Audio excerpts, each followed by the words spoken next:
안녕하세요. 한 주 잘 보냈습니까? 어떻게 합니까? 저번 시간에 뭐 강의를 들어보니까 뭐 들을만 합니까? 어쨌든 이번 시간에 또 다시 뵙게 돼서 참 반갑습니다. 저는 여러분들하고 교수로서 이제 이렇게 강의하고 대화하는 것을 가장 좋아하거든요. 자, 반갑습니다. 반갑죠? 자, 오늘 이제 배울 내용은 이제 저번 시간에 우리가 경제가 뭐냐 이런 거 배웠죠. 복습을 해보면 그죠? 경제 이코노미 이거는 인간의 삶의 질을 향상시키는데 필요한 재화 서비스를 생산하고 분배하고 소비하는 동시에 그것을 제도적으로 관리하는 활동이라고 얘기했습니다. 그래서 이제 뭐 인간을 살리는 활동, 죽이는 활동이 아니라고 했죠. 요즘처럼 우리 인간을 이렇게 경제 활동의 결과 이렇게 우리가 불행해질 수가 없어요. 그죠? 나도 이제 자식을 가지고 있는 부모로서 여러분들이 졸업을 하게 되면은 너무나 힘들어요. 요즘 그죠? 사람을 죽이는 거와 마찬가지라 이런 경제가. 그래서 우리가 슬프게 생각하는 거죠. 그래서 여기서 우리가 경제를 배우면서 정말 우리 인간들이 행복해질 수 있는 것. 그래서 우리 청년들이 얼마나 행복해질 수 있는가 이런 것들을 연구를 해야 되겠다는 생각을 많이 가지고 있게 됩니다. 우리 함께 고민합시다. 자, 경제가 바로 행복을 만들어주는 활동이다. 이게 중요한 거죠. 자, 오늘 배울 내용은 이제 페이지 15페이지에서 21페이지 사이에 나오는 이제 경제학의 기반에 대해서 얘기할 거예요. 그럼 경제학 기반은 이제 음, 미리 얘기합니다만 인문학과 자연과학 위에서 있다. 아주 다른 데서는 이제 얘기가 되지 않는 중요한 선언이 될 겁니다. 기대해 봅시다. 자, 다시 오늘 배울 내용은 뭐라고요? 경제학의 기반이 무엇이냐. 그런데 경제학의 받치고 있는 기반이 있는데 하나가 인문학이고 하나가 자연과학이다. 즉 자연과학과 인문학 위에 경제학이 써 있다. 이게 오늘 배울 내용의 에센스입니다. 자, 오늘 금방 그 모션 딱 기억하면 오늘 내용은 끝나는 겁니다. 공부를 이렇게 쉽게 해야 됩니다. 자, 볼까요? 이 책이죠, 그죠? 기억하시고, 어, 자, 봅시다. 자, 학문의 분류! 분류라는 것은 classification, 클래스 이렇게 착착 나눈다는 겁니다. 분류한다는 것은. 이 분류라는 것이 굉장히 중요한 거예요. 왜냐하면 분류를 하지 않으면은 세상을 제대로 효과적으로 이해할 수가 없게 됩니다. 여러분 지금 이 수업에 한 적어도 40명, 50명씩 이렇게 이제 50명 이상이다 이렇게 수강 신청하고 있는데 만약에 오프라인에서 여러분들하고 수업을 하게 되면 그냥 여러분들 두고 사람 이래 버리면은 그냥 뭐 사람들이 한 50명 앉아 있는 거예요. 근데 이걸 우리가 효과적으로 여러분들을 내가 이제 평가도 할 수 없고 이해하기가 힘들어요. 그런데 이때 성별에 따라서 구분을 해보면, 보면 여성은 여성대로 보이고 남성은 남성대로 보이죠. 그죠? 그럼 보이지 않던 이제 남성이 좀 뚜렷하게 보이고 보이지 않던 여성이 좀 더 뚜렷하게 보이게 되는 거죠. 자, 여기서 지금 여러분들한테 강조하는 부분은 사물을 분류를 할 필요가 있다. 그러면 훨씬 더 세상이 제대로 보인다는 겁니다. 근데 분류를 하기 위해서는 뭐가 필요하다는 겁니까? 기준이 필요한 거예요. 기준. criteria, 스탠다드, 기준이 필요한 거죠. 자, 그래서 한 번 더 예를 들어 봅시다. 여러분들 만약에 강의실에 한 50명, 60명이 앉아 계신데 아까는 성별로 기준했는데 구분을 했는데 이제는 안경 낀 사람하고 안경 끼지 않는 사람으로 또 구분을 해버리는 거죠. 그러면 안경 낀 사람 중에는 또 아까는 남성과 여성으로 할 때는 남성과 여성 안에 그죠?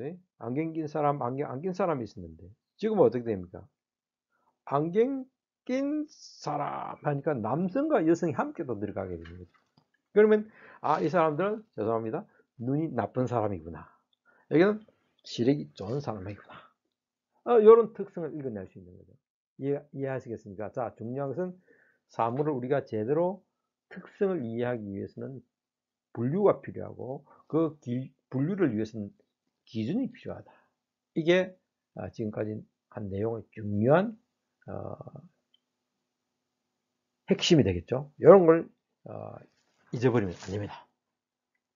자, 근데 이제 그건 하나의 그 일반적인 사례고 우리가 지금 이제 공부할 것은 뭐냐면 학문, 사이언스. 우리가 배우고자 하는 학문이죠.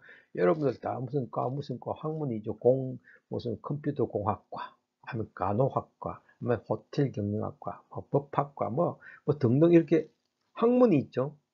학문도처럼 아까 남자 여자로 구분하듯이 이게 어지럽게 널려 있는 학문도 어떻게 합니까? 분류를 해야 되는 거죠. 자, 분류에는 뭐가 필요하다고요? 기준이 필요하겠죠. 자, 그러면 아까 우리 학생들을 분류할 때 성이라는 거, 그지? 성별 아니면 안경 낀 거, 뭐 여부, 뭐 이런 거를 가지고 분류했듯이 학문을 분류할 때도 기준이 있어야 되겠죠. 스탠다드. 그게 뭐냐면 학문에는 연구 대상, 뭘 연구할 것이냐, 연구 대상이 학문의 분류 기준이 된다는 겁니다. 이해하시겠습니까? 자, 이런 거 포인트를 딱 이해를 기억을 해놔야 됩니다.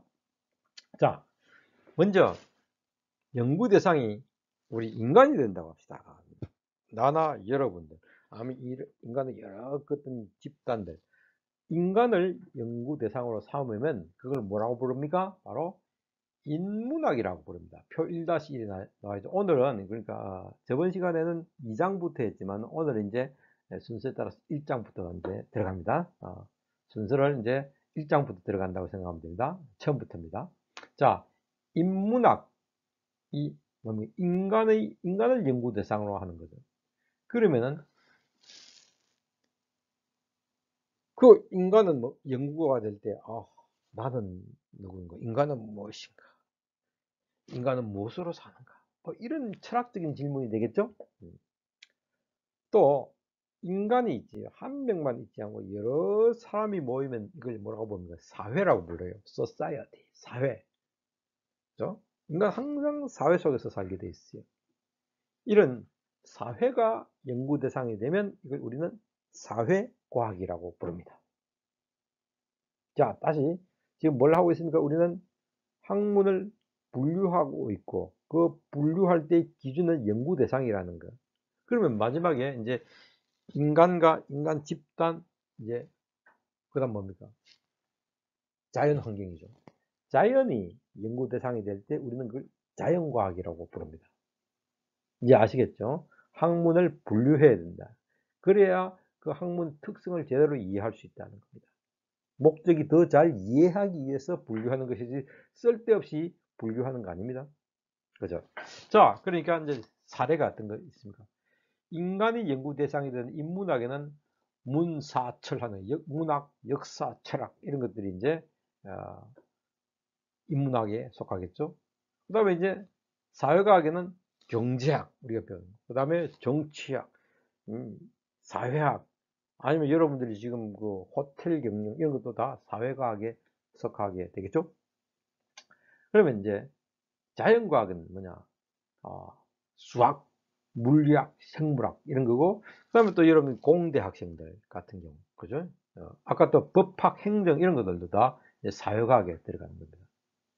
이해하겠습니까? 그러니까 여러분들이 만약에 행정학과, 법학과에 그다음에 호텔 경영학과에 있다면 우리가 사회과학에 속하고 그것은 사회가 우리 연구 대상이 되고 그 사회는 바로 인간의 집단이다 이렇게 생각하면 되겠죠? 자, 됐습니다. 이해했죠? 이해했죠? 그런데 이제 이 그림 1-1에 나왔죠. 그래? 이 보니까 우리 경제학이 어디에 들어있었습니까? 바로 사회과학 안에 들어있었죠. 그렇죠? 그런데 이 경제학이라는 사회과학이 바로 혼자 독립적으로 존재하는 것이 아니라 인문학과 자연과학 토대 위에 서 있다는 겁니다. 즉 다시 말해서 이 인문학과 이 자연과학이 만약에 없어져 버리면 경제학은 스스로 존재할 수 없다는 겁니다. 경제학 교수가 말이야, 경제학을 이렇게 폄하해도 됩니까? 자기를 정확하게 이해하는 것이 필요하죠. 경제학은 이렇게 허약할 수도 있다. 즉, 인문학과 자연과학적 기반이 없으면은 경제학은 별로 근거를 잃어버릴 수 있다는 겁니다. 자, 아시겠죠? 그래서 우리가 경제학을 이해하기 위해서는 뭐가 필요하다? 인문학과 자연과학을 잘 이해해야 사회과학의 일원인 경제학을 제대로 이해할 수 있다는 겁니다. 그죠? 만약에 다른 교수님한테 경제학을 배우게 되면 어떤 얘기를 하겠습니까? 인문학과 자연과학에 대해서는 별로 얘기를 안 합니다. 그냥 경제학만 열심히 하면 우리가 경제학 잘 이해할 수 있다고 할 거예요. 그러나 나는 그렇게 생각하지 않습니다. 인문학과 자연과학을 잘 이해해야 경제학을 제대로 이해할 수 있다. 그 경제학을 제대로 이해할 수 있으면 우리 경제학을 왜 배웁니까? 우리 봤죠? 우리 경제 현실을 잘 이해하기 위해서예요. 그리고 우리가 행복한 삶을 누리기 위해서 경제학을 배우는 거죠. 즉, 그래서 현실 경제를 잘 이해하고, 그 현실 경제는 지금 자본주의 경제죠. 자본주의 경제를, 그 본질을 잘 이해하기 위해서는 결국 경제학을 배워야 되는데, 경제학을 더 잘 이해하기 위해서는 인문학과 자연과학을 이해하면 된다는 거죠. 그러면 결론적으로 뭡니까? 현실 경제를 이해하기 위해서는 오히려 인문학과 자연과학을 제대로 이해하고 있어야 된다는 그런 결론이 나오겠죠. 알겠습니까? 자, 다시 얘기합니다. 이 강의에서 중요한 것은 경제학을 이해하되 인문학과 자연과학을 제대로 이해하고 나서 경제학을 이해하자. 이게 오늘 중요한 메시지가 되는데, 이 메시지를 망각하면은 문제가 됩니다. 어떤 문제가 생깁니까? 시험 칠 때 빵점 받는다는 겁니다. 자, 이렇게 강조할 때는 뭡니까? 앞으로 여러분들이 답안지를 쓴다든지 아니면은 또 질문을 한다든지 이럴 때 어떻게 합니까? 항상 교수님은 뭘 가지고 평가합니까? 이 사람들이 얼마나 경제학을 인문학적이고 자연과학의 어떤 그 이해 속에서 경제학을 들여다보려고 하는가? 이걸 한번 테스트를 해보려고 하겠죠. 그래서 이런 내용들이 쫙 들어가면서 답안지를 써야, 연결시켜야 적어도 여러분들이 좋은 점수를 받을 수 있다는 겁니다. 기억해야 됩니다. 다시, 경제학의 기반은, 자, 경제학은 독립적으로 존재하지 않는다. 경제학은 인문학과 자연과학 없이 존재할 수 없다. 이거죠. 자, 넘어갈까요? 그러면은 경제학이 경제학도 공부하기가 힘들어 죽겠는데 무슨 인문학까지, 그중에 철학이라고 했습니다. 이걸 어떻게 다 공부를 하나 하겠죠. 그럼 말도 안 되겠죠, 그죠? 경제학자가 무슨 천하의 어, 대학자들도 아니고 경제학도 하고 철학도 하고 자연과학도 하고 다 못하겠죠. 그러니까 이제 그 중에서도, 철학 중에서도 경제학에 관심을 가지고 이거 절대 빠뜨리면 안 된다고 생각하는 주제가 몇 가지 있어요. 우리 다 철학 공부 못합니다. 첫째가 뭐냐? 인문학적 질문 중에서 첫째가 인지능력, 즉 인간은 얼마나 똑똑한가, 합리적인가, 이거 질문을 한다는 거죠. 두 번째가 인간의 본성은 뭔가? 본성, 본래적인 성격이 이게 뭔가? 이 질문을 한다는 겁니다. 세 번째가 인간은 어떤 모습으로 존재하는가? 즉, 인간은 혼자서 사는가 아니면 어울려서 사는가? 이 질문을 한다는 겁니다. 그 다음에 인간은 모두 같은가? 여러분과 내가 같은 존재인가? 아니면 좀 다른 존재인가? 이런 질문을 한다는 겁니다. 그 다음에 제일 철학적인 거죠. 인간은 무엇으로 사는가? 왜 인간은 살지? 굉장히 철학적인 질문 같죠? 자, 보십시오. 다음은 뭡니까? 철학은 인식론, 그 다음에 본성론, 존재론, 그다음에 윤리, 또 철학적인 문제, 이런 것들이 경제학하고 관련돼 있고, 이거 없이는 경제학 제대로 이해 못한다고 하니까 굉장히 엉뚱한 얘기 같죠? 그렇죠. 여러분들이 엉뚱하다고 생각해야 됩니다. 질문하고 의심하라고 했죠. 의심을 해야 그다음부터 여러분들이 기대를 하게 되는 거죠. 알겠습니까? 이게 아주 중요한 질문이 될 겁니다. 자, 뭐 배웠습니까? 경제학은 바로 인문학적 기반에 있는데 경제학이 관심을 가지고 있는 인문학적 질문 이렇게 한 5가지가 되겠다. 입니다. 넘어갈까요? 그럼 두 축 위에서 있는데 자연과학 위에서 있다고 했죠? 경제학은 자연과학적 질문에서도 출발한다. 자, 맞죠? 아까 그 경제학 인문학적 질문을 가진다고 할 때는 한 5가지 질문이 있었죠. 그 말은 모든 철학을 우리가 다 아는 게 아니라는 겁니다. 또 다 알 필요도 없고 할 수도 없는 거예요. 그러면 자연과학에서도 우리 경제학이 관심을 가지는 질문이 있겠죠. 또 우리가 물리, 화학, 생물, 뭐 수학 다 못하죠. 그러나 질문은 있는 겁니다. 관심을 가지는 질문. 그게 뭐냐면 바로 자연과학의 특징은 인과관계, 즉 원인과 결과의 관계를 연구하는 것이 자연과학의 가장 중요한 특징입니다. 다시 자연과학의 특징은 뭡니까? 인과관계. 이게 뭐가 중요하냐? 저는 있죠. 중세 시대나 옛날에는 그 무릎이 아픈 할머니들 어떠시면 아이고 무릎이 아픈가 보다 끝나는 거예요. 너는 지금 어떻게 생각해? 왜 무릎이 아플까? 기압의 변화 때문에 일어난다. 즉 기압의 변화라는 원인 때문에 무릎이 아프다는 결과가 나타났다는 거죠. 근데 이런 연구를 안 하니까 그 당시에는 무슨 그 신이 저주를 내렸다든지 그래서 하늘에 빌고 그러지 않았습니까? 인과관계를 갖다 규명하는 것이 이렇게 중요한데 이게 자연과학적 사고에서 출발한다는 겁니다. 그래서 여러분들이 앞으로 사람들과 얘기할 때도 좀 더 설득력 있는 대화를 하기 위해서는 항상 원인과 결과라는 이 중요한 틀을 가지고 남들한테 자신을 피력하고 남들의 얘기를 들어보는 거죠. 남들의 얘기가 듣고 있으면 어떤 사람 얘기는 재미가 있지만 어떤 사람은 듣고 있으면 머리가 어지러워요. 왜 그럴까요? 원인과 결과에 대한 그 분석 없이 떠중이 치는 중구난방으로 얘기하고 있는 거죠. 그러니까 우리가 그 얘기를 드러낼 수가 없는 겁니다. 이게 뭡니까? 인과관계에 따라서 얘기를 하지 않기 때문에 그러고 이 사람은 자연과학적 사고가 부족하기 때문에 그렇습니다. 그런 사람은 상대방이 이 얘기를 드러낼 수도 없을 뿐만 아니라 배척을 당하게 됩니다. 어떻게 얘기합니까? 야, 입 닫아라. 너는 지방방송 꺼라. 이런 얘기를 하죠. 왜 이렇게 됐다고요? 자연과학적 질문은 인과관계에 대한 그 사고가 없기 때문에 그런 겁니다. 오늘 이 수업을 배우는 우리 학생들은 정말 이 수업을 통해서 좀 더 인과관계에 대한 연구를 좀 해야 되겠다. 그런 의식을 가지고 공부를 해야 되겠다는 것을 알 수 있겠죠? 그런 게 여러분, 그 속담에도 있지 않습니까? 아니 땐 굴뚝에 연기 날까? 그죠? 원인 없이는 결과 없다는 겁니다. 우리 선조들은 이미 그런 속담 속에서 생활 속에서 이미 인과관계에 대한 의식을 충분히 가지고 있었죠. 근데 우리 후손들이 그런 100년, 200년 전의 선조보다 못하면 안 되겠죠. 자, 근데 이제 인과관계에 대해서 얘기했습니다. 인과관계 여기서 중요한 것은 원인과 결과라고 했죠. 자,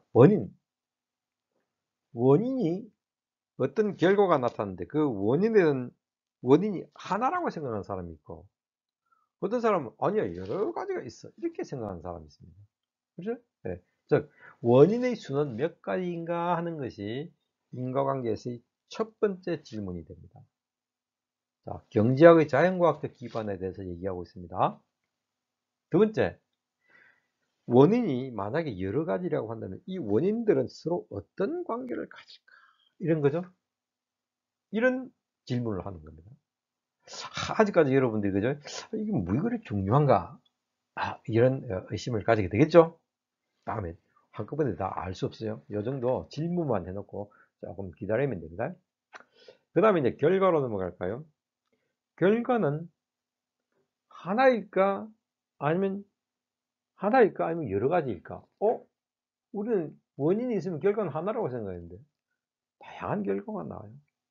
그렇죠? 우리가 밥을 먹게 되면은 어떻습니까? 먹게 돼 힘이 생기기도 하지만은 또 그러니까 배가 불러서 잠도 잘 올 수 있고 뭐 이런 것도 있지 않습니까? 결과가 하나만 있는 것이 아니라 여러 가지가 있다는 거죠. 그 다음에 또 한 가지는 이 결과가 확실한가 아니면 불확실한가, 이렇게도 질문을 하는 겁니다. 결과는 하나 확실하다고 생각했는데, 즉 확실하다는 것은 내가 예상한 것대로 된다는 거죠. 그런데 우리 여러분들 아직까지 이제 나이가 어려서 잘 모르겠습니다만은, 우리처럼 이제 나이가 많이 든 사람은 어떻습니까? 내 생각대로 잘 안 되더라. 나는 이렇게 노력했는데 보니까 이상한 결과가 돼버린 거였어요. 한성환 교수가 지금 교수가 돼 있죠. 그럼 내가 처음부터 여러분만 할 때부터 막 교수가 되겠다 이런 생각했는가? 그렇지 않아요. 하다 보니까 우연히 이렇게 된 거예요. 내가 예상한 결과는 확실했는데, 그러나 실제는 불확실하게 된 거죠. 이제 원인 결과 중요한 얘기 알겠죠? 이게 바로 뭡니까? 우리의 경제를 이해하고 여러분들이 삶을 이해하는 데 있어서 굉장히 중요한 질문이 된다. 바로 경제학은 이런 자연과학 기반에 서 있고, 이 자연과학의 인과관계에 대한 질문 위에 경제학이 서 있다. 이게 결론이에요. 밑에 관계 개방성은 있죠. 이번 학기에 다 못 배울 거예요. 요거는 우리가 이제 제외합시다. 자, 근데 이제 중요한 것은 뭐냐면, 아까 질문이 있죠. 보십시오. 여러 가지가 있는데 똑같은 질문인데, 경제학자들이, 어떤 경제학자들은 예를 들어서 인지능력은 합리적인가 하니까 어떤 경제학자들은 합리적이에요, 이렇게 대답하는 경제학자들이 있고, 인간의 합리성은 그렇게 완벽하지 않아, 뭔가 일방한 인간이야. 보십시오. 어떤 결론이 나왔습니까? 똑같은 질문에 대해서 똑같은 답이 나온 것이 아니라 똑같은 질문에 대해서 서로 다른 답이 나왔죠. 이게 중요한 거예요. 서로 다른 답이 나온다는 거예요. 네? 이게 이제 본성에서도 그렇고, 존재 양식에 대해서도, 보편성에 대해서도, 삶의 목적에 대해서도, 또 원인에 대해서도. 즉 원인은 몇 가지인가 물어보니까 어떤 경제학자들은 하나야 하니까, 다른 경제학자들은 아니요, 여러 가지야, 이렇게 얘기한다는 겁니다. 또 결과에 대해서, 결과는 확실해 하니까, 어떤 경제학자들은 결과 확실해, 이렇게 답하는 사람이 있고, 어떤 사람은 모르겠는데 확실한 것은 없어, 이렇게 대답하는 사람도 있다는 겁니다. 자, 다시 말씀드려서, 경제학자들은 동일한 인문학적 자연과학적 질문에 대해서 서로 다른 답을 내린다. 됐죠? 잠시 끊겠죠. 중요한 것은 오늘은 동일한 질문에 대해서 서로, 즉 질문은 무슨 질문입니까? 인문학적 자연과학적 질문에 대해서 서로 다른 답을 내리는 사람, 경제학자들의 집단을 우리는 뭐라고 불렀다? 경제학파라고 불렀다. 그리고 그 사례가 이제 주류 경제학과 비주류 경제학으로 나눠진다. 이걸 배웠죠. 자, 오늘 여기까지 하겠습니다.